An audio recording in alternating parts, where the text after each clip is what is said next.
High guys, hope you all are doing well. তো কালকে হচ্ছে ভ্যালেন্টাইন্স ডে ছিল। আমি ভাবলাম আমার জামাইটাকে একটু সারপ্রাইজ দেই, কারণ আবার আগের দিন সে আমাকে চকলেট দিছিল সারপ্রাইজ। নাহলে আমিও আবার স্বার্থপর আছি, সারপ্রাইজ না পেলে সারপ্রাইজ দেই না। তো আমি প্রথমে কয়টা বেলুন ফুলাইলাম। এই বেলুনগুলো আগে থেকেই কিনা ছিল, গত বছর আমাদের বার্থডের জন্য কিনছিলাম। তো বেলুনগুলো আবার অনেক বড় আসছে, ফুলাইতে গিয়ে আমার একদম চাপা ব্যথা হয়ে গেছিলো। 9টা ছিল, সবগুলো আর ফুলাই নেই। 5-6টা ফুলানোর পরে আর ধৈর্য ছিল না। তারপরে আমি আবার একটু রেডি হওয়া শুরু করে দিলাম।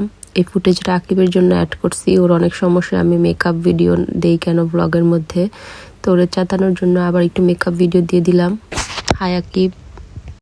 তারপরে মেকআপ টেকআপ করার পরে আমি আবার একটা লাল শাড়ি পরলাম। এই শাড়িটা অবশ্য আমার বিয়ের শাড়ি, বিয়ের না মানে বউভাতের শাড়ি আর কি, এবার নিয়ে আসছি বাংলাদেশ থেকে।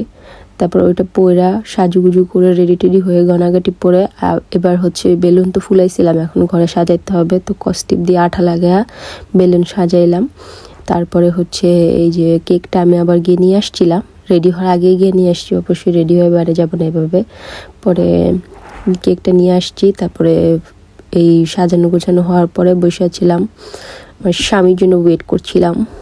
তারপরে এই যে ও আসছে, ওকে সারপ্রাইজ দিলাম।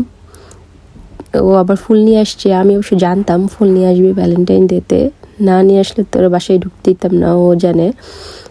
আর ওই না নিয়ে আসলে জানলে আমি সাজতাম না এত কষ্ট করে। সে আবার আমার জন্য আবার একটা LGBTQ ফুল নিয়ে আসছে, 3-4 রঙের। ফুলটা সুন্দরই ছিল। পরে আমি প্যাকেটটা খুলে আবার একটু ভালো করে দেখলাম।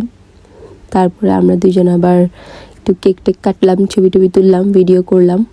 তারপরে আবার আমার জামাইকে আসার পরে তার আবার একটা লাল শার্ট পরাইছি ম্যাচিং করানোর জন্য। এরপরে মোমবাতিটা জ্বালায় কেক টেক কাটলাম। আজকে এই পর্যন্তই, আর কিছু নাই। তো হ্যাপি ভ্যালেন্টাইন্স ডে এভরিওয়ান। সবাই ভ্যালেন্টাইন ডে পালন করো, যার যার আছে ভ্যালেন্টাইন তারা সবাই পালন করো। বাই।